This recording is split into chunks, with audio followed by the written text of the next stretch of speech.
వెలుగు కనపడగానే ఒక్కసారి అరుణాచలం అంతా మారుమోగిపోతుంది. అరుణాచల శివ అరుణాచల శివ అరుణాచల శివ అరుణాచల అని ప్రత్యేకంగా అదే పలుకుతారు. ఆ 4 నామాలు పలుకుతారు. అరుణాచల శివ అరుణాచల శివ అరుణాచల శివ అరుణాచల. ఆ నామం ప్రతిధ్వనించిపోతుంది, దిక్కులు మారుమోగిపోతాయి నామంతో. అప్పుడు అక్కడ జ్యోతి వెలిగించగానే ఇంటింటా జ్యోతులు ఎక్కుతాయి. ఇన్ని జ్యోతులతో అసలు మీరు ఆ అరుణాచల క్షేత్రాన్ని చూస్తే ఎక్కడ చూసినా జ్యోతులు. ఇన్ని లక్షల మంది ఆ జ్యోతి వెలుగుతూ ఉండగా పర్వతం మీద ఆ పౌర్ణమి నాడు ప్రదక్షిణం చేస్తారు. కార్తీక పౌర్ణమి నాడు ప్రదక్షిణం చేయడం అంటే మీరు నడవడానికి ఏమి ఉండదు.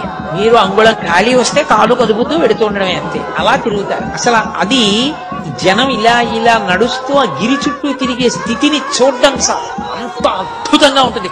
కొండంతా జనంతో నిండిపోతుంది. అంత పెద్ద జ్యోతి